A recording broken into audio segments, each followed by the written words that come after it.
You wrote a marvelous piece on technology within libraries, and you've been sent out all through the country internationally. You've been everywhere talking about innovations in libraries.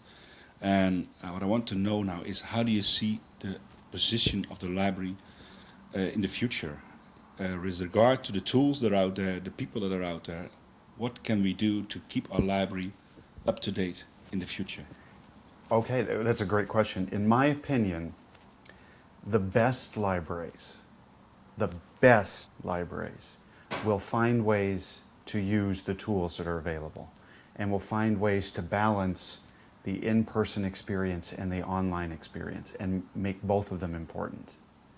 And they will market, and they will brand, and they will be, great word, seamless experiences for people to come in. I talk in my writing a lot about the different tools, and that's simply all they are tools and technology tools, and we certainly can't make those the be-all end-all, but if they meet the mission of the library for outreach, for service, for stewardship even, and that's something that we've talked about, and I'm very lucky to have spent all this time with you all talking about these things. These are core values. I teach this in library school. It's the same idea.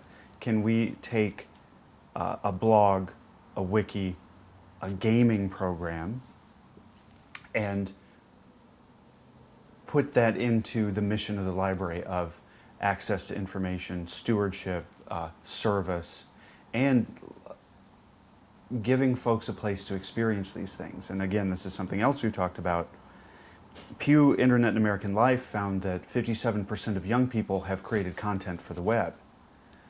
43% haven't, and those young people come from homes where there isn't a computer and there isn't Wi-Fi.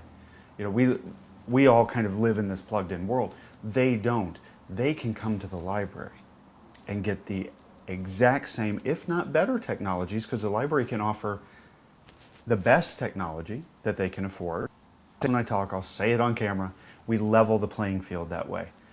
A blog station, a MySpace station, a podcasting station, a video creation station, and a space to game, to try out the Wii, because not everybody has one, and not everybody ever is going to have one, and let people get their hands on it. And you see, when they get together, I mean, I think we do have to get the teens in. The teens are the future, right. So we do have to get them in. And you think like it's essential maybe to have these games and let them meet, and they will talk and they will make stories there in the library. Right. Do you think so? They will make stories, yes, indeed, indeed. We talk a lot about the teens, and I think it's important. I don't want to forget about other age groups, generations, or whatever.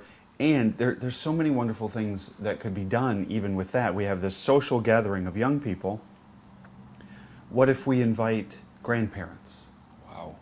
You know, and they do Dance Dance Revolution together, or they I don't know what, they bowl. I love the bowling on the Wii, so I loved that. That's something I could actually do, and I'm not that coordinated. How much fun would that be to get a young person and their mother, father, grandparents, whatever, into the library for that type of social interaction? And I've talked to librarians, and I'm sorry I can't tell you exactly where this was. DDR went over so well that they had Boomer Night and invited the baby boomer generation to do it. So because they'd heard what the kids were doing and they wanted to do it too. Boomer Night, that Boomer sounds Night. great, isn't it? So, but then again, you talk about the library as this community place, the place that people actually come to and meet, because well, the talk is now that if you have everything digital, people don't need to come to the library, they can get access to it at home. But I still think we librarians, and especially the students you are teaching, that's why it's so important to talk to you besides everything else. But the students you are teaching, how do they apply to this? Do they see their role as librarians as to getting the community to come to the library and to do things there, communicate there? I know they see it. I lead discussions.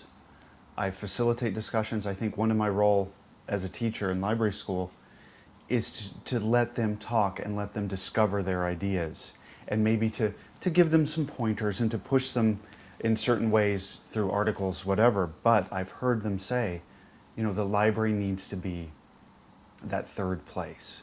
We have long talks about Starbucks here in America, Starbucks, Panera Bread, Borders, these places where young people or people are drawn to for a nice place to sit, a good cup of coffee, and access to whatever, Pizza. Wi-Fi, pizza, indeed. You could have pizza too.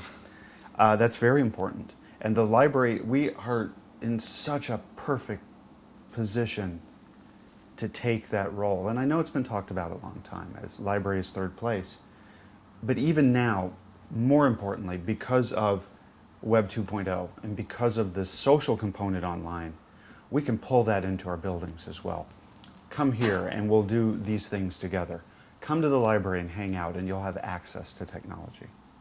Fantastic, Michael. Yeah. Thank you very much. I advise everyone to read the book, get into it, and go out there and get your people to the library. Get your teens, get your elderly people to the library, get everyone in the boomers, whatever, and make it a place that everybody leaves with a big smile on their face. Because no matter how much money you put into it, it all comes down to getting people in and making them leave happily with a good feeling. Experience. And a good experience. Indeed. Thank you very much, Michael. Indeed. Thank you. Thank you for having us over. Oh, and thank you for this incredible week. So, yay.